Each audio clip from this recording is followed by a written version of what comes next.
नमस्कार। हिंदी साहित्य में कुछ कहानियां ऐसी हैं जो कभी पुरानी नहीं होती, जो हमेशा दिल के करीब रहती हैं। आज हम एक ऐसी ही कहानी की बात करने वाले हैं, एक सैनिक के वचन की कहानी, उसने कहा था। तो ये कहानी लिखी किसने? इसे लिखा है चंद्रधर शर्मा गुलेरी ने। और सोचिए, 1915 में, जब कहानी कहने का तरीका बहुत सीधा साधा हुआ करता था, गुलेरी जी ने अपनी इस एक कहानी से सब कुछ बदल दिया। उन्होंने इसमें फ्लैशबैक तकनीक का इस्तेमाल किया, जो उस वक्त के लिए एक बहुत ही रेवोल्यूशनरी कदम था। और कहानी का नाम देखिए, उसने कहा था। बस 3 शब्द, लेकिन ये 3 शब्द कोई मामूली शब्द नहीं है।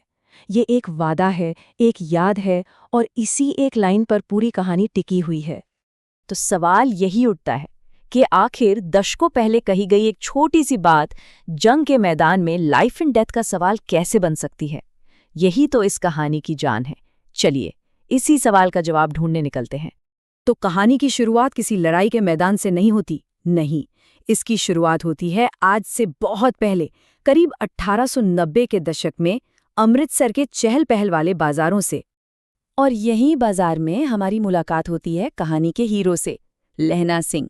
एक 12 साल का, बहुत ही शरारती चुलबुला सा लड़का, और साथ में है एक 8 साल की लड़की। इन दोनों की ये जो छोटी छोटी भोली भाली सी मुलाकातें हैं ना, यही उस कहानी की नींव रखती है, जो आगे चलकर इन दोनों की जिंदगी को पूरी तरह से बदल देगी। लहना उसे बार बार एक ही सवाल पूछकर तंग करता है, तेरी कुड़माई हो गई? कुड़माई मतलब सगाई। एक मजाक वाला सवाल, लेकिन इस मजाक के पीछे एक मासूम सा लगाव भी छिपा है। और फिर एक दिन वो लड़की शर्माते हुए कह देती है हाँ, और ये कहकर भाग जाती है। बस इतना सा जवाब और लहना का दिल टूट जाता है। वहीं पर वो बचपन की कहानी खत्म हो जाती है और वक्त की धूल में कहीं खो जाती है। पर कहते हैं ना, कुछ यादें कभी पूरी तरह मिटती नहीं। कहानी एक लंबी छलांग लगाती है, पूरे 25 साल की। और अब जिंदगी लहना को एक ऐसे मोड़ पर ले आई है जहां वो भूली हुई याद अचानक से फिर जिंदा हो जाएगी। तो देखिए, 25 साल गुजर चुके हैं। वो अमृतसर का चुलबुला लड़का लहना सिंह अब जमादार लहना सिंह है, ब्रिटिश इंडियन आर्मी का एक जांबाज सिपाही। और साल है 1915, पहला विश्व युद्ध, और वो फ्रांस के मोर्चे पर लड़ रहा है। जंग पर जाने से ठीक पहले एक इत्तेफाक होता है, और किस्मत देखिए उसे उसी लड़की से मिलवाती है। लेकिन अब वो छोटी बच्ची नहीं है, वो सूबेदारनी है। किसकी पत्नी? उसी के कमांडिंग ऑफिसर सूबेदार हजारा सिंह की।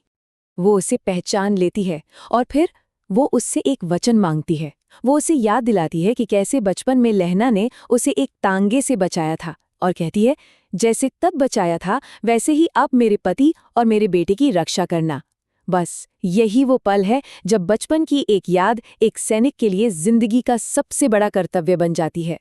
तो अब जंग के मैदान में लहना के लिए लड़ाई के मायने ही बदल गए। अब उसे सिर्फ देश के लिए नहीं लड़ना, उसे सूबेदारनी का वचन भी निभाना है। मतलब अपने ऑफिसर हजारा सिंह और उनके बीमार बेटे बोधा सिंह की हर हाल में हिफाजत करनी है।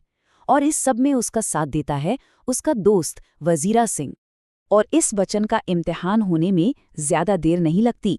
जंग का मैदान है, धोखा और फरेब हर कोने में है। अचानक उनका एक बड़ा अफसर लेफ्टिनेंट साहब खंदक में आता है, पर उसका बर्ताव बड़ा अजीब है। वो कुछ ऐसे आदेश देता है, शिकार की कुछ ऐसी बातें करता है जो लहना को खटक जाती हैं। उसकी सैनिक वाली पैनी नजरें कुछ गड़बड़ भांप लेती हैं।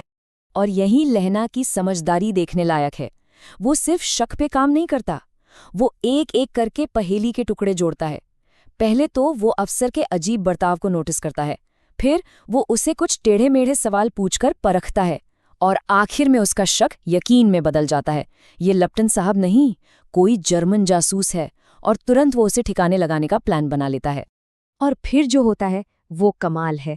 लहना अपनी जान की बाजी लगाकर उस नकली अफसर से भिड़ जाता है, अकेले। वो उस जर्मन जासूस को तो मार गिराता है, अपनी पूरी पलटन को बचा लेता है। लेकिन इस लड़ाई में उसे एक गोली लग जाती है, एक ऐसा जख्म जो उसकी जान ले लेगा। और यहीं से कहानी अपने सबसे भावुक और सबसे वीर मोड़ पर आती है, लहना के बलिदान की कहानी। उसे गोली लगी है पसलियों में, घाव बहुत गहरा है, लेकिन वो किसी को पता नहीं चलने देता। अपनी तकलीफ छुपाकर वो बस एक ही जिद पर अड़ा रहता है कि पहले सूबेदार हजारा सिंह और उसके बेटे बोधा को यहां से सुरक्षित निकाला जाए। वचन पहले, अपनी जान बाद में। और जब मदद आती है, एम्बुलेंस आती है, तो उसमें बस कुछ ही लोगों की जगह होती है। लहना अपनी जगह सूबेदार और उसके बेटे को दे देता है। सोचिए, ये त्याग का कौन सा स्तर है। अपना वचन निभाने के लिए उसने अपनी जिंदगी बचाने का मौका भी छोड़ दिया। अपने आखिरी पलों में भी उसे अपनी फिक्र नहीं है। वो अपने दोस्त वजीरा सिंह की गोद में लेटा है और बस एक बात कहता है कि जब सूबेदारिनी को चिट्ठी लिखना तो बस इतना लिख देना, उसने जो कहा था वो मैंने कर दिया। तो देखिए, यही है इस कहानी का पूरा सफर। एक भूली बिसरी याद जो एक वचन में बदल गई, और उस वचन को निभाने के लिए दिया गया बलिदान। स्मृति, वचन और फिर बलिदान, ये 3 शब्द ही इस पूरी कहानी का निचोड़ हैं। तो आखिर में ये कहानी हमें एक बहुत बड़े सवाल के साथ छोड़ जाती है। किसी की जिंदगी को असल में क्या चीज़ परिभाषित करती है? वो प्यार जो उससे मिलता है, या फिर वो वचन जो वो निभाता है? गुलेरी जी की ये कहानी शायद यही बताती है कि प्यार और कर्तव्य का सबसे बड़ा रूप एक वचन को निभाना ही है, फिर चाहे उसकी कीमत अपनी जान ही क्यों ना हो।